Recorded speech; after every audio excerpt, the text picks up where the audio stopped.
Տեղեկ չենք պարոն Ստեփանյանի վերջո ինչ կարգավիճակ ունի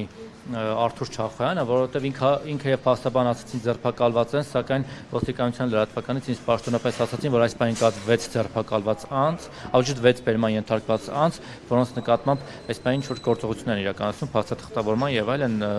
որ հետո նաեւ ուղարկեն հետագա քայլեր ուղարկեն արդեն նախաքննական մարմին։ Եվ տեղեկ չեն գործ հարուցվել է, չի հարուցվել, ինչ հատկանիշներով եւ կոնկրետ Չախոյանը ինչ կարգավիճակ ունի, դուք տեղեկություն ունեք։ Հիմա 18 թվից էսկոմ մի նոր մշակույթ է արդեն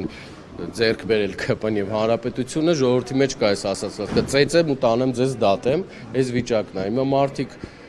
բոլորը տեսան, էլի տեսանյութում կար, ոնց էին հարձակվել 15-20 հոգով Չախոյան Արտուրի վրա։ Հիմա Արտուրը ոչ թե տուժողի կարգավիճակում է, մեզ ոստիկանությունում ասեցին, որ արդեն Արտուրի վրա ինչ-որ նյութեր են ուզում սարքեն, այսպես ասած, որ Արտուրը ինչ-որ խուլիգանական դրսևորումներ արել, բայց բոլորի աչքի առաջ ուղիղ եթերով տեսանք, թե ոնց են հարձակվել։ Նորից եմ կրկնում, ստեղ ոչ մի բան չկա, ստեղ իրանց կողմից թալանը բացահայտելու մարդկանց դեմ կռիվ է սկսվել, ավականիների, սովորական մարդկանց, սովորական քաղաքացիների։ Շտապեցնեմ ԿՊ-ին, Արամ Զավենի Սարգսյանին, Տիգրան Ավինյանին վշտեցնել, նահանջ չի լինելու, դուք էլ ավելի եք մեզ ուժեղացնում, էլ ավելի տարբեր տեսակի թալանի հետ կապված եւ երևանցիների գումարները մսխելու հետ բացահայտումներ անելու, դուք չեք մարսելու սա։ Եվ մի բան էլ, դուք տեղեկ եք, որ Արթուր Չախոյանը այսօր գալու էր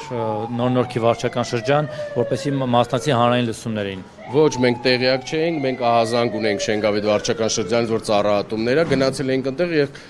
լրատվականներից տեսանք, որ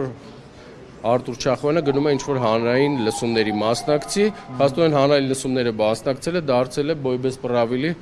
Թաղապետարանը դարձել է Բոյբես-Պրավիլի տեղ, մարդիկ չկարողանալով հարցին պատասխանել, հարձակվում են մարդկանց վրա, խնդիր չկա, ինչ ցանեք, այն էլ հնձելու եք, հետնահաս չի լինելու։ Լավ, շնորհակալ եմ ձեզ։